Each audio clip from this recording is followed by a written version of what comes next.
Chapter 1, A Star is Born in the Communist Soviet Union of the 1970s. As in the imperialist Britain of the 1870s, family lineage was an important factor in a person's success. Vladimir Ivanovich Nekrasov therefore considered himself extremely lucky, for few Soviet citizens had a better lineage than he did. His grandfather, Colonel General Alexander Mikhailovich Nekrasov, died valiantly in the heroic defense of Stalingrad during the Great War against the Nazi invaders.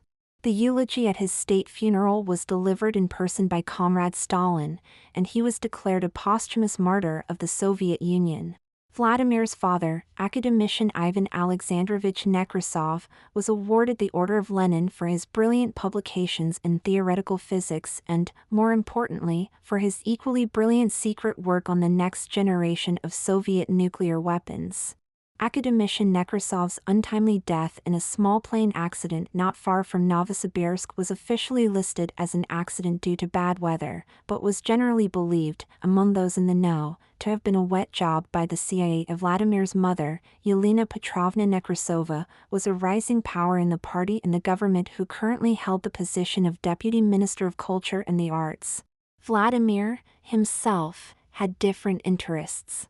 As a young boy, he was rather hyperactive and showed a great affinity for music, so his parents decided to send him, at the age of 7, to ballet school. In the Soviet Union, ballet was a very respectable occupation for boys as well as girls, and premier male ballet dancers were held in the same respect as star football players.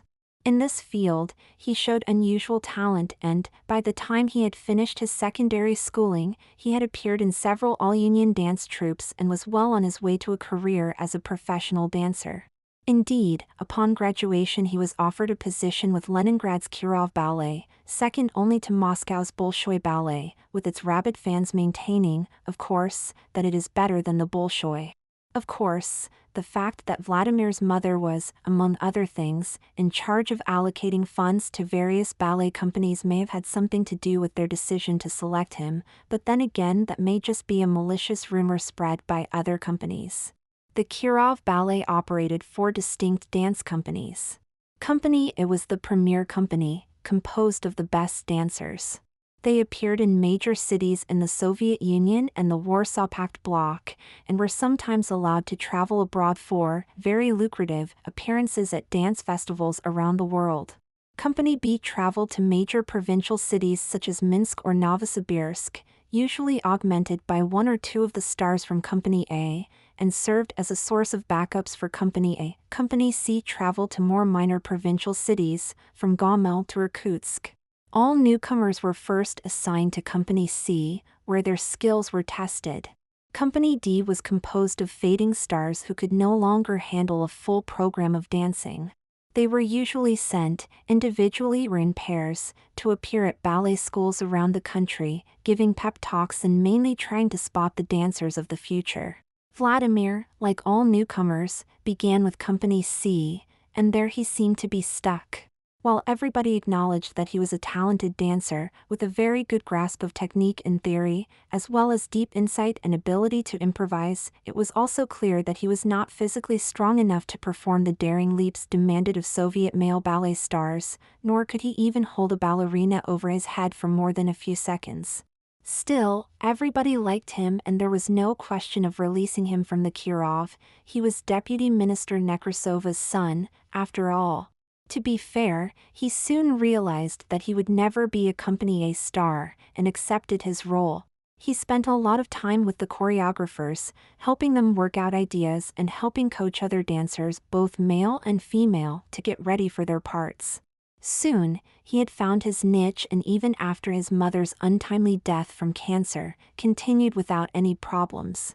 He figured that he had about 4 or 5 dancing years left, and then he would try to go into choreography. The change in Vladimir's life came one February when the company arrived in Vladivostok for 2 performances. They were going to try out a new ballet, which Vladimir and help choreograph and which he was very excited about. In order to be at their physical best and recover from the considerable difference between Leningrad time and Vladivostok time, the company arrived in Vladivostok a week ahead of schedule and arranged to use the facilities of a local ballet school for practice. However, these facilities were not the best, and on the first day there, during one of the run-throughs, Olga Pashkova, the lead dancer, slipped and twisted her ankle. Since the work was new and she had no understudy, it seemed clear that the performance would have to be cancelled. Tatyana Felixovna Kostako, administrative director of Company C and a prima ballerina with the Kirov in her youth, called an emergency meeting of the company to decide what to do. Cancelling a performance, especially one which had been sold out for months, was a very serious thing to do, and would have definite repercussions when they returned. The Kirov had a long "the show must go on" tradition, which she felt should be upheld at all costs.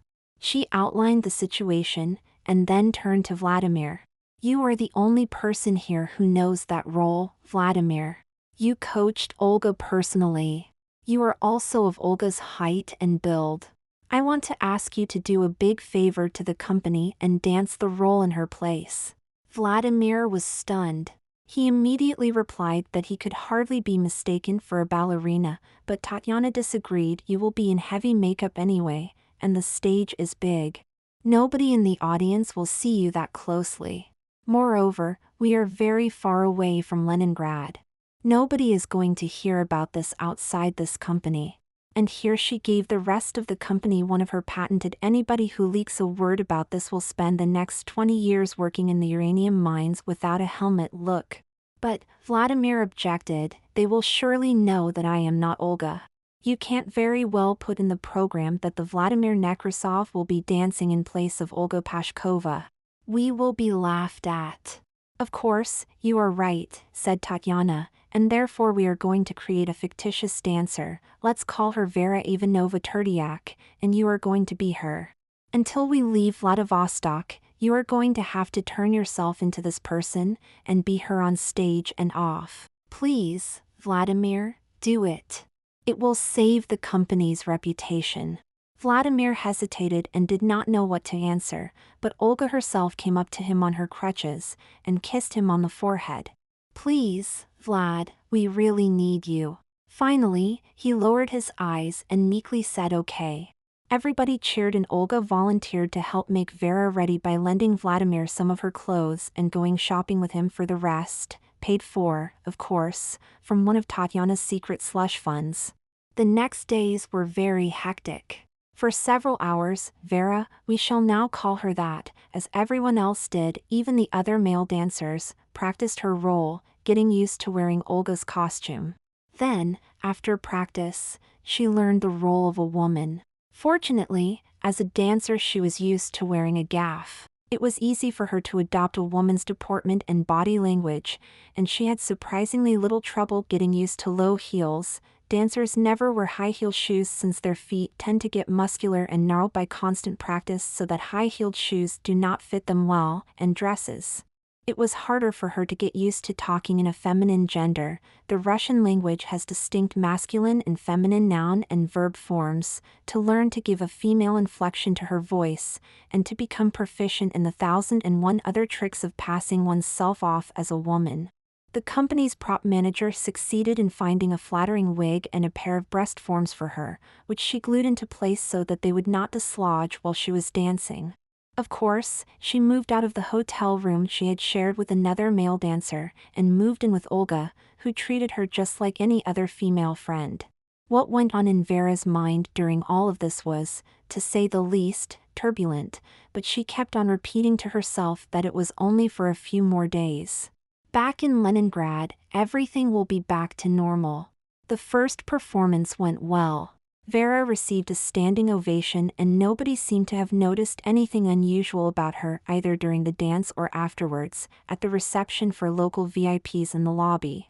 True, she had been very tense during it all, and left the reception early, saying that she needed her sleep for the morrow's performance. The second performance was spectacular. Vera now felt very much at ease in her role. Not only did she perform flawlessly, she also dared some improvisations and unusual steps which, 3 times, brought the audience to its feet in the middle of a solo. She had 8 encores, and the audience would not be satisfied until she did a small bashful girl with a mirror solo from another work in progress that the Kirov had commissioned but had not yet performed. It brought down the house. That night, lying in her bed, Vera was very happy, but at the same time glad that it was all over. Tomorrow, before they left for the airport, she would revert to being Vladimir, or so she thought. Unfortunately, Vera had not reckoned with the fact that Semyon Yakubovich Bernstein, himself, had been in the audience. For 10 years, Semyon Yakubovich had been the highly feared chief theater and ballet critic of Pravda, whose biting words could make or break reputations and careers. After that period, and after the death of his beloved wife, he seemed to mellow and resigned that position in favor of writing a column called "The Whole Union is a Stage." The format of his writing was very simple. He would travel to some provincial locality and wander around, treating everything that he saw as one big theatrical performance put on for his benefit. He would then write a review of that performance for his column. His erudition, wit, and insight made him one of the most popular writers in the Soviet Union, and since he praised honest workmen and courteous civil servants as frequently as he scolded bumbling apparatchiks, he was considered politically correct and was bothered neither by the state nor the KGB. As fate would have it, he was in Vladivostok on the night on Vera's second performance, and had attended it, intending to write a humorous piece about provincial bumpkins raving about third-tier dancers. Instead, he found himself writing something else. The next morning, when Vera came down to breakfast, Tatyana called her over to her table. "Comrade Turac," she smiled, "we have a problem." On the table before her was the Vladivostok issue of Pravda, which, because of the time differences, appeared several hours before the Leningrad issue would be published, and she pointed out Semyon Yakubovich's column in its regular place at the top page 2. Last night, in Vladivostok, this critic witnessed a miracle. The Kirov Ballet Company showed off a new dancer, Vera Ivanova Turac, so new to the company that she is not even listed on the official roster of Kirov dancers, in a work which has never been performed in a major city before. I cannot say that I had great expectations for what was to follow, but what ensued was nothing less than a miracle in dance. Comrade Turac is, without any doubt, the most talented, most brilliant dancer in the Soviet Union, now or during the past 30 years. She is probably the most talented dancer we have ever produced since the days of the legendary Anna Pavlova and Olga Preobrazhenskaya. Her talent, her poise, her innovation, and her sparkle transported me, and all those in the audience with more aesthetic sense than a walrus, into an artistic garden of delights which we are likely never to see again. Here he goes on to praise Vera in extravagant language for several more paragraphs. Why has the Kirov Ballet been hiding this great light?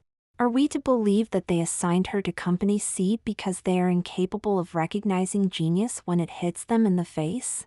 We hope, no, we demand, that she immediately be promoted to Company A, and appear in the major cities of our union, to delight us all. Vera blanched. "Yes," she said meekly, "we do have a problem." Apparently, a preliminary copy of the column had been telegraphed to Oleg Stefanovich Shapiv, the director of the Kirov Ballet, in the hope of eliciting a comment. He, in turn, telephoned Tatyana at 4 o'clock in the morning, demanding to know who the hell this Vera Turac is, and why didn't he know about her. You and I have an appointment with him as soon as our plane lands in Leningrad," she said. "But I am flying back as Vladimir," said Vera.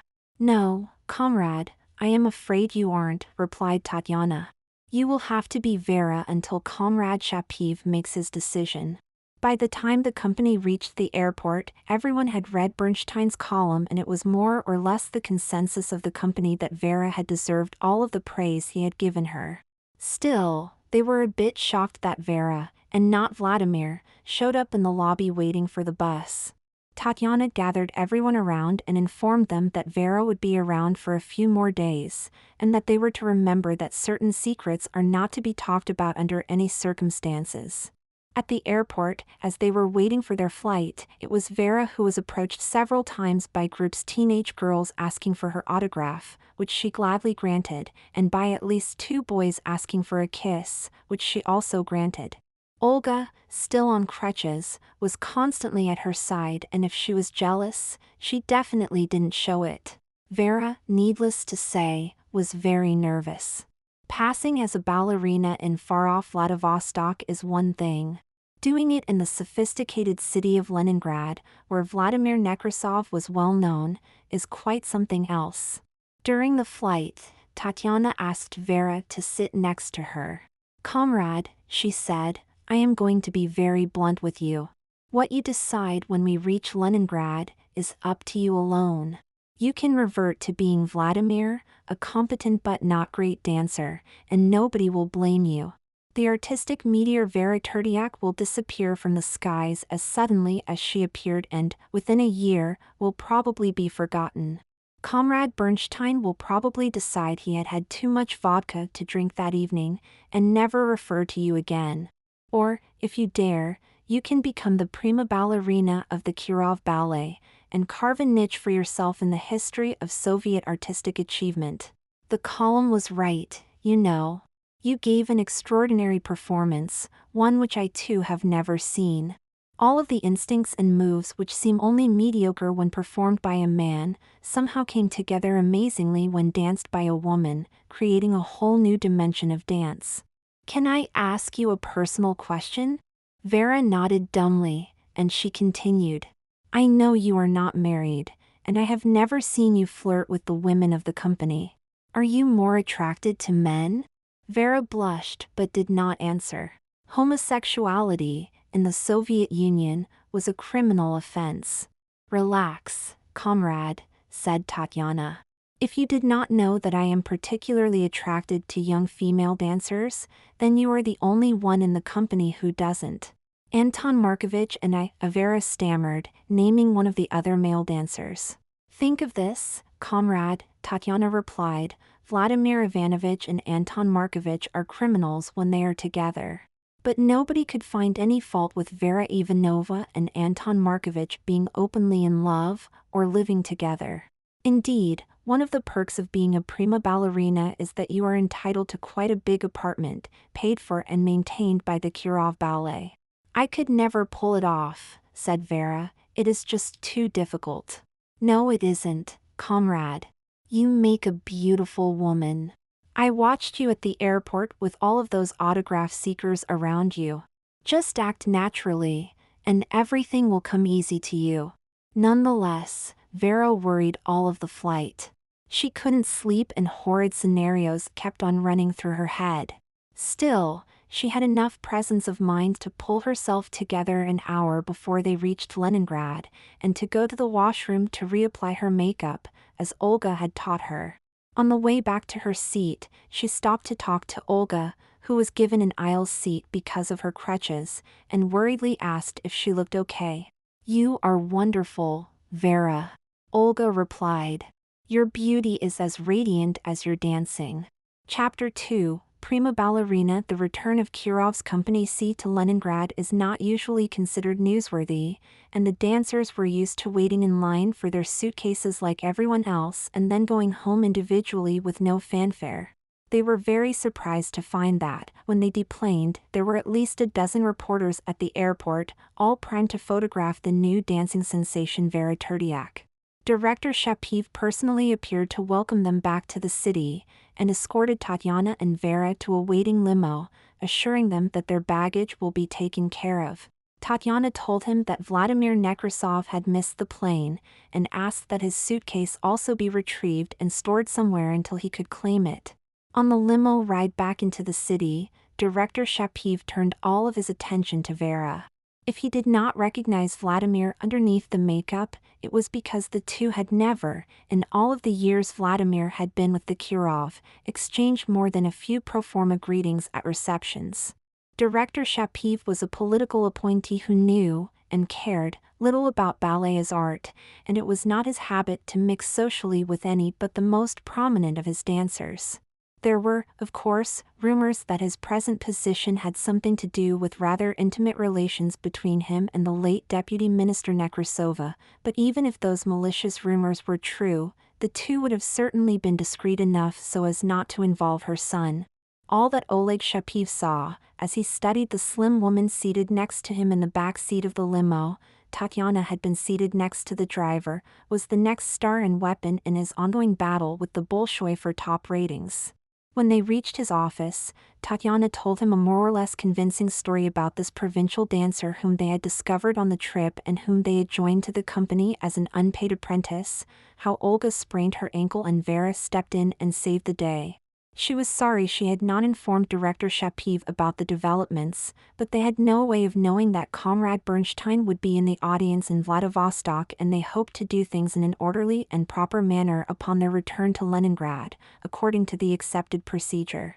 Vera added bashfully that she was grateful for the opportunity to dance with Company C, and that she really did not think that she was good enough to dance at any higher level as yet, but was just honored by the opportunity of being associated in any way possible with the legendary Kirov Ballet. She hoped that she would prove herself worthy of a formal contract. Director Shapiv regained his professional demeanor enough to say that, of course, she would have to have an audition in front of the full application board before any formal contract could be worked out, but that he had full faith that Comrade Bernstein, who was not easily fooled, and, if anything, was known to be prejudiced against the Kirov and in favor of the Bolshoi, was not wrong. As he escorted her out of his office, he gave her hand a tight and unmistakable squeeze. Vera gave him a peck on the cheek, as she said goodbye. "You handled that very well," said Tatiana as they walked out of the building. "Be careful of Shapiv, there is a reason he has a big couch in his office." "I know from personal experience." Since Vera could obviously not go back to Vladimir's apartment, she was given the use of one of the many small furnished apartments overlooking the river Neva, which the Kirov owned and put at the disposal of visiting artists and other favored guests. The next day, Vera was told that she was to audition for the lead in Yuri Nikolaevich Grigorovich's ballet The Legend of Love, and would dance with Ilya Antonovich Figlin himself, the Kirov's leading male dancer since the departure of the great Valery Panov. This was a lucky break for her, since she already knew the ballet well, and had used it as a vehicle for some innovative choreographic variations which she and the choreographers of Company C had been trying out. She perfected these during the 2 weeks of rehearsal allotted to her, and showed Figlin, who had been instructed to agree to whatever she requested, what she intended to do. The innovations worked so well that, when the pair finished the dances assigned to them, the members of the audition board could not help themselves from giving them a standing ovation. Indeed, a new star was about to appear in the Kirov's firmament. This is not to imply that things were easy for Vera. Vladimir, after all, had lived in Leningrad most of his life and many people knew him well. When Vera entered a store or walked down the street, she sometimes sensed the puzzled glances by people whom, as Vladimir, she knew very well, and whom she now had to treat as total strangers. At the beginning, she nearly gave herself away by wanting to greet an old family friend of classmate, only to realize what she was about to do at the last moment, and shy away. She developed a technique similar to that of Bernstein to her too. The whole world was a stage and she was in the middle of it, acting a part. When the final production of The Legend of Love opened, she became an instant star. Semyon Yakubovich Bernstein was again in the audience and wrote another rapturous column about Vera. Soon, she had to get used to being recognized on the street and mobbed by people seeking autographs. Handling herself at press conferences and in personal interviews with reporters required special coaching by a team from the Kirov's PR department. The hardest part, of course, was to maintain her absolute refusal to talk about her background. "I fix my concentration on the future," she would always say. "The past is of interest to nobody." As Tatiana predicted, she was given the use of a big apartment in an exclusive neighborhood. She invited Anton Markovich to share it with her, but he refused. "I was in love with a handsome boy named Vladimir," he explained. "I do not feel right being the consort of a beautiful ballerina named Vera." 2 weeks later, Anton resigned from the Kirov Ballet and returned to his native city of Kiev, where he took up a position as a teacher at a small ballet academy. As a reward for discovering Vera, Tatyana Felixovna was promoted to deputy manager of Company A, with the direct responsibility for keeping Vera happy and, literally, on her toes. It was she who arranged with the captain of the Helsinki-Leningrad ferryboat to smuggle in a regular supply of special hormone pills for Vera. Later, during one of the vacations, she would arrange for Vera to fly to a special clinic outside East Berlin where a specialist brought in from West Germany performed silicon-based breast augmentation surgery on her, a procedure unknown in the Soviet Union at the time. She was also the one who informed director Shapiv that dancer Vladimir Nekrasov, who had been on an unpaid leave of absence since the trip to Vladivostok, had died under tragic circumstances. He had, apparently, been staying at a small resort hotel near Yalta. When he did not show up for meals 2 days in a row, the police broke into his room and found all of his clothes and effects except for his bathing suit. The presumption was that he had taken his customary morning swim from the beach near the hotel and drowned, with his body being carried into the Black Sea by the strong current. Such accidents happened, unfortunately, to at least a dozen tourists every year. There are signs on the beach forbidding swimming during hours when lifeguards are not on duty, but they are also routinely ignored. The police saw no reason to investigate the matter further. Olga Pashkova, whose ankle never healed completely enough to allow her to return to dancing on a regular basis, replaced Tatyana as director of Company C. She gladly accepted Vera's offer to share the apartment and the two became even closer friends than before. Other members of the ballet smiled knowingly when they saw Vera and Olga wearing each other's clothes, styling their hair identically, or hugging each other a bit too tightly and too long than politeness dictated. When it became known that Tatyana often visited them and frequently stayed the night, well, everybody knew about her tastes, and so one could only guess. One of the drawbacks of being a star, as Vera soon found out, was that it carried with it considerable social obligations. 2 or 3 times a week, Director Shapiv would inform her that she was expected to be present at a reception for a Hungarian trade delegation or a group of French communist intellectuals, or perhaps at a private birthday party for a high government or KGB official. At one such reception, Vera was even introduced to Kim Philby himself. She was often told to be especially nice to some specific person, not always the guest of honor. Vera, one must admit, enjoyed flirting with men, and Tatyana taught her several gambits to ensure that the requisite niceness did not extend beyond a lot of laughs and a few harmless kisses. These ranged from the hoary "it is my time of the month" to gentle hints that she was expected shortly at another private party for someone further up the political food chain. Nonetheless, there were some very scary moments, including a time when she had to be especially nice to an old family friend of her parents, who had known her since childhood. Fortunately, he was too fatigued and full of vodka to look at her very perceptively and even seemed relieved when she did not tarry long with him. In fact, he was suffering from acute prostate problems and was more worried as to whether his bladder would hold for the length of their conversation. As the season went on, Vera's professional star continued to shine. She revived and renewed Anna Pavlova's role in The Dying Swan, to rave reviews. There were rumors that the Bolshoi was trying everything short of outright kidnapping to bring her to Moscow, including extreme political pressure.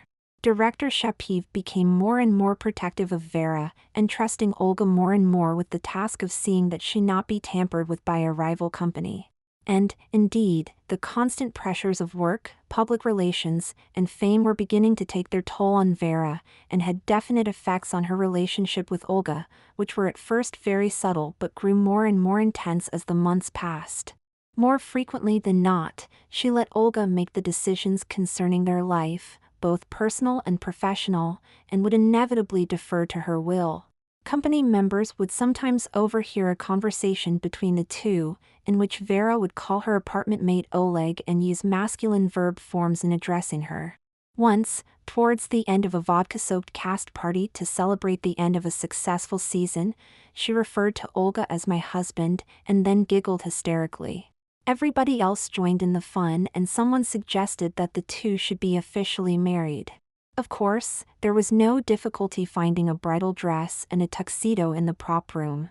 Tatiana, in the robes of an Orthodox priest and with a long fake beard, then performed what could, through a sufficiently dense haze of vodka fumes, be mistaken for a wedding ceremony. It was all considered to be great fun. Actually, Tatiana, whose job it was to keep Vera on keel, was worried enough to talk to director Shapiv about what was going on, and suggested that Vera was overworked and needed a long holiday. Since the Kirov Ballet was planning several appearances at festivals abroad during the summer, they decided that Vera and Olga would be given a 2-week vacation in Spain, before joining up with the company again a week before their first international appearance in Paris.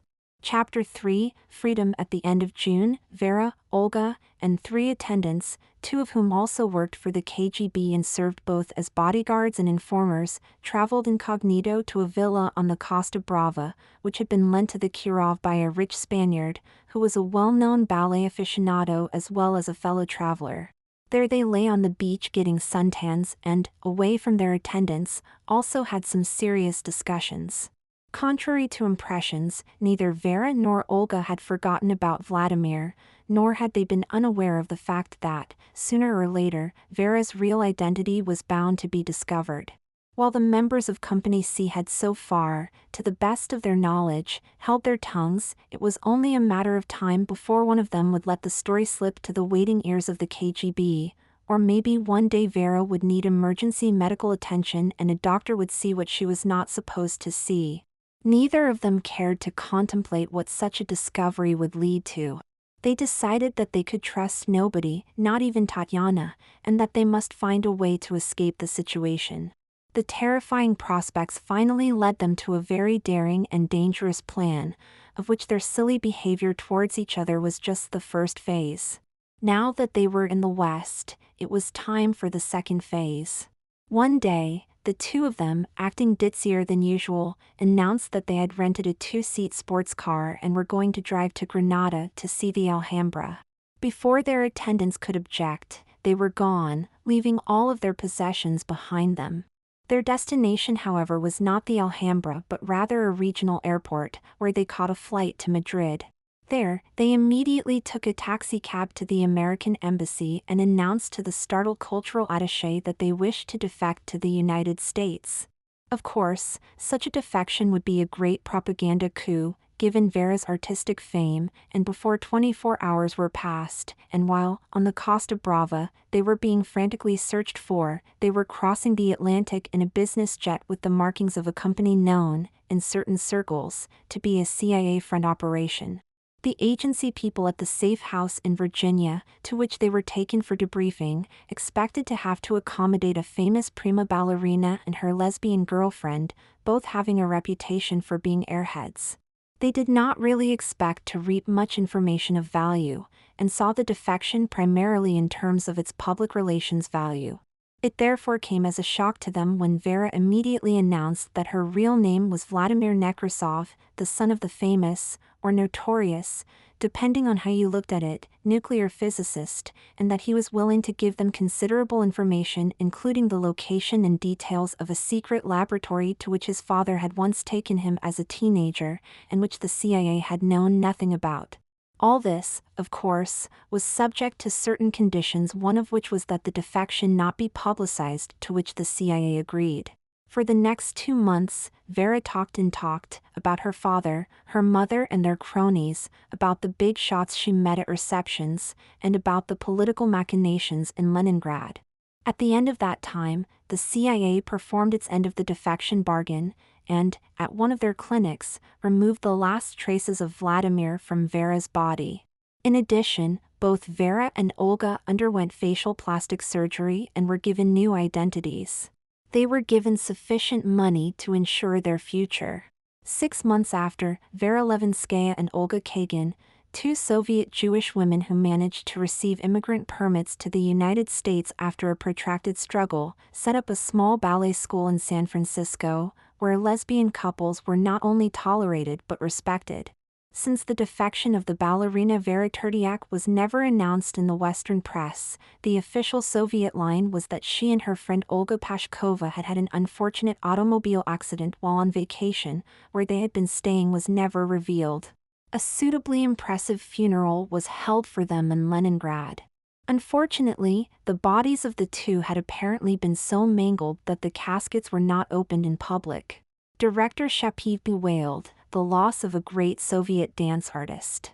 Whom the gods love, he quoted the ancient Greeks, they take young.